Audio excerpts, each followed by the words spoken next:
Los libros de historia están llenos de personas que lucharon, perseveraron y hoy son reconocidos por sus nombres, por sus hazañas, por sus logros. Y no es diferente que en la Biblia nosotros también encontramos a gente muy valiente. Valiente es aquel que persevera, que lucha hasta el final, que alcanza el objetivo. Todos los seres humanos queremos ganar. Todos los seres humanos queremos tener victoria. No hay una persona que planifique su derrota. No existe alguien que dice, yo voy a emprender algo y quiero que esto salga mal. Todos soñamos levantar la copa, levantar el título. Todos soñamos con que nuestro nombre puede estar entre los mejores. Todos soñamos con tener la victoria. Mas, ¿cómo se consigue la victoria? En la Biblia no hay lugar para gente que desistió. Si tú empiezas a revisar las historias bíblicas, vas a encontrar que todos los personajes, los héroes de la fe, eran gente que luchó, eran personas valerosas que perseveraron, que tuvieron caídas, que se resbalaron, que experimentaron la derrota, pero que ellos pensaron así: la derrota no es el fin, la derrota es una lección. Ahora me sostengo del brazo poderoso de Jesús, avanzo, continúo, me levanto, me sacudo del polvo y vamos para adelante. Nuestro mundo hoy está llena de gente derrotada, de gente que en su cabeza ya planifica su caída, de gente que dice ya no me puedo levantar, de gente que dice ya no puedo regresar, de gente que dice de esta no más me levanto. Recibo tantos mensajes cada día de personas que están tan desanimadas. Desanimarse no es malo, todos nos desanimamos en algún momento. El problema es estar allí o quedar desanimados por mucho tiempo sin levantarse. Caer en la vida es parte de la vida, es parte del aprendizaje. Todos fracasamos, todos cometemos un error.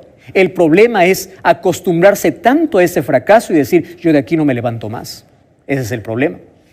Ahora, ¿cómo tener victoria? Porque todos anhelamos tener victoria. Hace algunas semanas una persona me escribió contándome una historia realmente sorprendente. Sabes que yo me quedo impresionado con historias que me cuentan allí a través del Facebook, de una página que tengo, y de personas de diferentes partes del mundo. Me quedo sorprendido con algunas historias que me estremecen. No voy a mencionar el nombre de la persona que me escribió. Y me escribió situaciones y situaciones en su vida, tanto así, tanto le iba mal desde pequeño, desde que vino a este mundo, él no fue deseado. Tanto le iba mal en la vida que él me escribió y me dijo así: pastor, yo no nací para ser victorioso. Yo nací para ser derrotado. No nací para levantar la cabeza. Yo nací para andar arrastrado por esta vida. Me tocó tanto esa expresión. Y después de haber entendido el contexto en el cual él vivía, el contexto del cual él salió, el contexto en el cual él nació, y yo me quedé pensando y dije, ¿cómo hay personas que tienen todo en su contra? Hay personas que ya nacen teniendo muchas cosas en contra y hay personas que originan cosas en su contra. Es decir, toman decisiones equivocadas. Ahora, Dios puede restaurarte, Dios puede levantarte hacia la victoria, no importa el pasado que tengas, las decisiones malas que hayas tomado, la familia del cual vengas, las circunstancias del cual tú estés rodeado. Dios te puede levantar aún de las cenizas. Dios te puede levantar de donde tú estás arrastrado, del pozo más profundo. No existe pozo más profundo, más grande que el brazo de Dios. No existe. Entonces, Dios te puede restaurar. Ahora, ¿cómo lo logra eso, pastor? Estoy experimentando el fracaso. Persevera, lucha, levántate, confía, déjate abrazar por las promesas de Dios. Ten fe, ten actitud, ten optimismo. Y hoy te voy a mostrar con un ejemplo bíblico, con alguien que tenía muchas cosas en su contra, no por circunstancias de la vida, sino por circunstancias que él mismo provocó. Entonces yo te quiero llevar a la Biblia, al libro de Génesis, capítulo 32. En sí la historia del personaje que te voy a contar hoy no comienza en el capítulo 32, comienza un poco antes. Y es que allá, en el antiguo cercano oriente, existía una pareja, Isaac y Rebeca, que tuvieron 2 hijos maravillosos, gemelos. Yo no sé si tú tienes hijos gemelos o si eres padre de gemelos o tienes familiares que son gemelos. Es interesante, ¿verdad? Cómo ellos pueden nacer en el mismo día, pueden estar en el mismo vientre y poder allí permanecer juntos. Solo que eso no garantiza que estén unidos toda la vida. Allí en el vientre de Rebeca habían gemelos. Uno se llamó Jacob y el otro se llamó Esaú. Hoy te voy a contar de una manera rápida la historia porque puede ser que tú conozcas y si no la conoces puedes abrir la Biblia. Desde el capítulo 27 de Génesis vas a encontrar esta historia. Realmente es fascinante. La historia comienza el momento que nacen estos gemelos. La historia de los padres es otra, pero la historia de este hombre que te voy a contar comienza en su nacimiento. Por circunstancias inexplicables, por circunstancias de la vida, él desde que nació quiso ser victorioso. Él ya era victorioso, pero él quiso nacer primero. Tanto así que en su nacimiento sorprendió a las parteras o a quienes estaban viendo aquel nacimiento, que el brazo de Jacob estaba agarrado al talón de Esaú, como diciendo, yo quiero ser primero al nacer. Entonces, cuando nacieron, y ya estaban allí los 2 gemelitos del mismo tamaño, tan parecidos, estaban juntos en el vientre de mamá por 9 meses, ahora están juntos iniciando la vida. El padre les llama a uno Esaú y al otro le llama Jacob. Solo que le llama Jacob porque su mano estaba allí agarrado al talón de su hermano. Yaqué, que es talón en hebreo.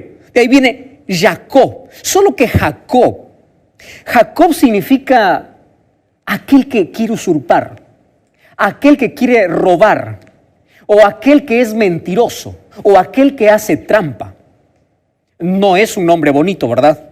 Imagínate allí en la escuela, hola tramposo, hola mentiroso, hola aquel usurpador. No es bonito. Solo que los padres pusieron ese nombre porque de paso los nombres en esta época se daban de acuerdo a ciertas características. Era la identidad de la persona, era el documento de identidad de la persona. Cuando alguien decía ¿cómo te llamas?, su nombre reflejaba su identidad, era su identidad, reflejaba su personalidad, decía quién era. Entonces, así nacieron. Solo que cuando fueron creciendo allí en casa, los 2 tomaron diferentes oficios. Los 2 se dedicaron a caza. Solo que uno era caza con Z y el otro era caza con S. A Esaú le gustaba caza de cazar animales, le gustaba el campo, iba y allí traía algunos animales que eran buenos para comer y a su padre Isaac le encantaba aquellos animales que su hijo traía. Mientras que a Rebeca le encantaba su hijo Jacob, porque a Jacob le gustaba la caza, no la caza de cazar, sino la caza de las actividades domésticas. Le gustaba cuidar el corral, le gustaba tener todo en orden en la casa, le gustaban los quehaceres domésticos, y así que ahí tenemos a 2 hijos y cada padre tenía un preferido. Mientras que a Esaú gustaba mucho al padre, Jacob gustaba mucho a la madre. Cuando el padre de estos 2 gemelos está ya viejo, la Biblia dice que el padre perdió la visión. Y una costumbre muy antigua era de que antes de morir los padres daban una bendición a sus hijos. Y la bendición mayor o la bendición más grande lo llevaba el hijo primogénito. Así que Isaac llama allí a su hijo Esaú y le dice así: yo quiero bendecirte hoy. Solo que antes de que pueda darte mi bendición, quiero que vayas y que traigas aquel plato que tú sabes preparar con aquellos animales, con aquel animal del campo, mi plato preferido. Dame de comer, yo me voy a morir y quiero bendecirte, quiero entregarte mi bendición. Esaú salió en ese momento desesperado a buscar allí el plato favorito del padre, mientras que Rebeca escuchaba esa conversación. Llama a Jacob y le dice: quiero que me hagas caso. Mira, tu padre hoy va a bendecir a Esaú. Y no es justo, no es posible que solamente él reciba la bendición. Tú también puedes tener la bendición. Así que quiero que me escuches. Anda al corral, trae un cabrito. Vamos a hacer la comida que le gusta a tu padre, porque yo he cocinado toda la vida para tu padre y yo sé cuál es su plato favorito.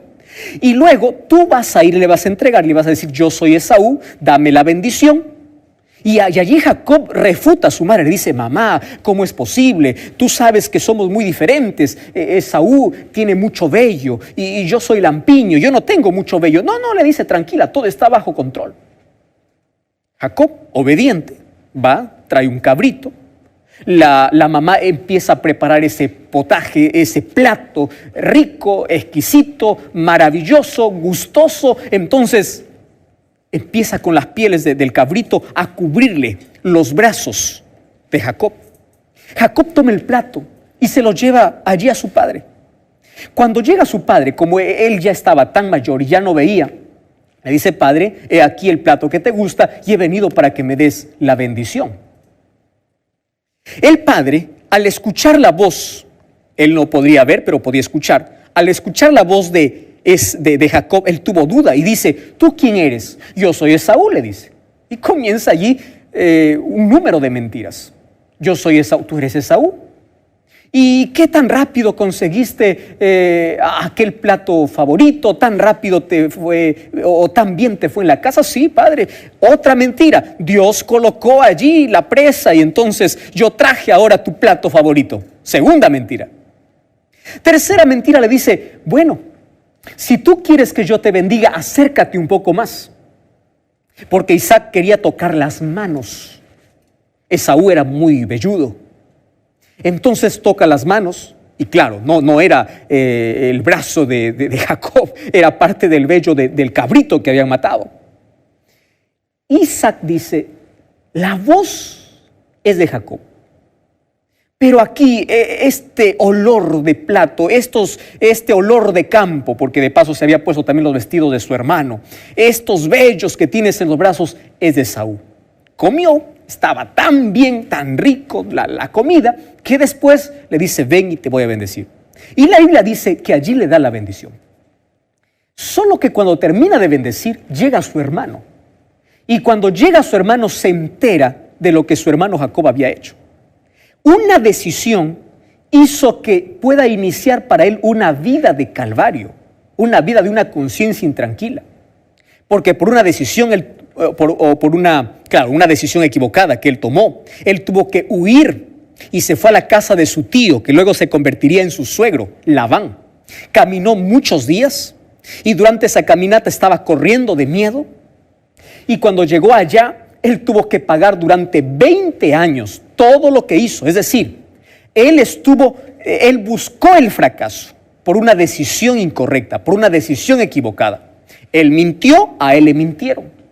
¿Recuerdas tú la historia cuando Jacob se enamoró de una de las hijas de Labán? Le dice: mira, ¿cuánto quieres para que me entregues tu hija? ¿Y por qué le hace esa pregunta? Porque antes, aquellos que iban a hacer el trato para un matrimonio, el padre siempre pedía una dote, es decir, pedía tierras, pedía dones, pedía dinero, pedía cualquier cosa por la hija que le estaba entregando. Era parte de la cultura.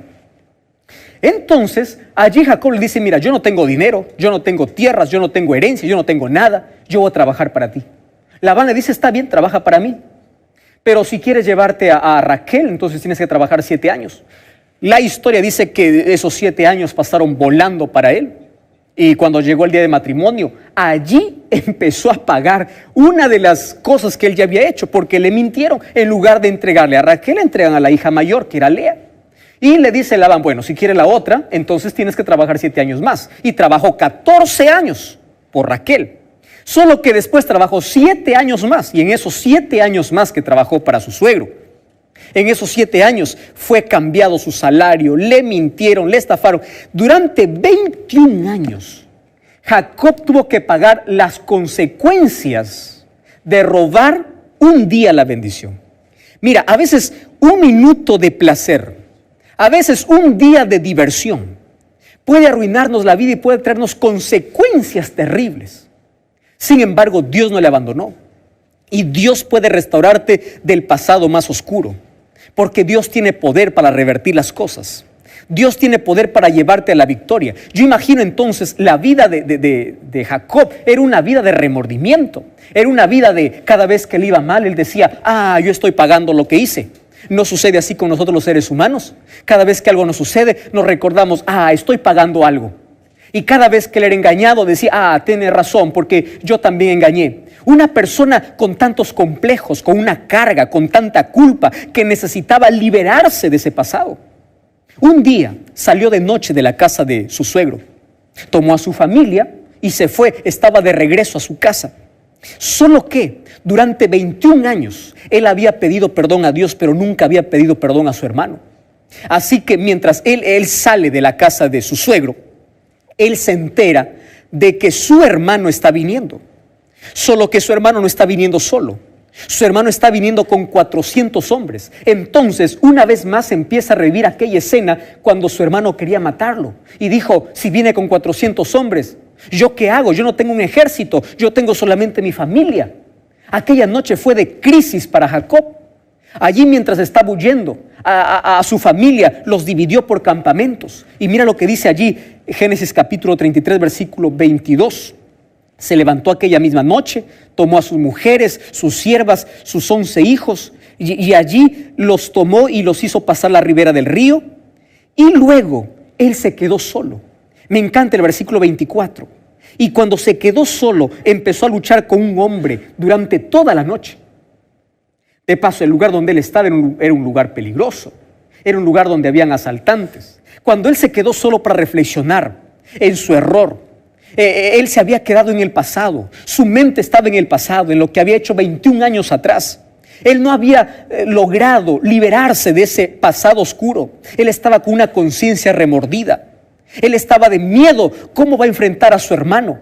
Entonces aparece allí un hombre al lado para tocarle el hombro. Y él se sorprendió mucho y pensó que era un ladrón y empezó a pelear, empezó a luchar, sin darse cuenta que este hombre no era un hombre cualquiera. La Biblia dice que era el ángel de Jehová. Y cada vez que aparece el ángel de Jehová en el Antiguo Testamento, se hace referencia a Cristo. Es decir, Cristo fue para consolarle en su dolor. Ahí en tus momentos de soledad, ahí en tus momentos cuando no sabes qué hacer, cuando tienes remordimiento, cuando cargas una enorme culpa sobre tus hombros, cuando estás al borde de la desesperación, de la angustia, cuando estás llorando, cuando estás allí al borde del peligro, de la muerte, alguien te toca el hombro y a veces puede asustarte sin saber que es Jesús. Y allí Jacob empezó a luchar y luchó toda la noche. Yo me quedo sorprendido con esta historia. ¿Y sabes por qué? Porque Jacob no desistió. Y en un momento él se da cuenta que con quien está luchando no es un hombre cualquiera, no es un hombre común, sino es un ser divino, es un ser celestial. Y cuando él se dio cuenta de eso, él se aferró del brazo, de los hombros de este ser divino y le dijo así: yo no te voy a soltar mientras tú no me bendigas. Esa fue la noche de victoria para Jacob.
Yo no te voy a soltar.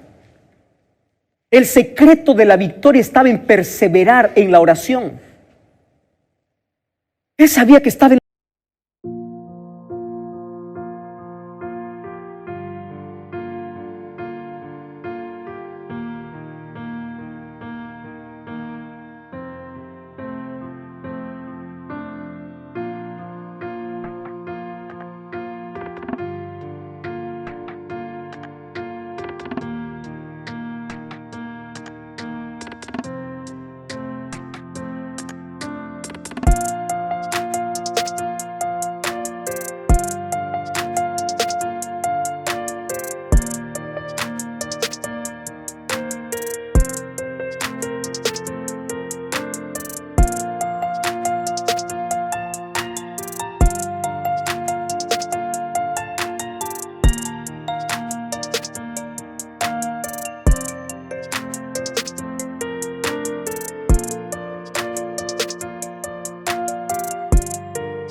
la presencia de Dios. Y le dijo, yo no me levanto, yo no te dejo a menos que tú no me bendigas. Mi vida está en peligro, estoy en riesgo. Bendíceme. ¿Y sabes qué le dice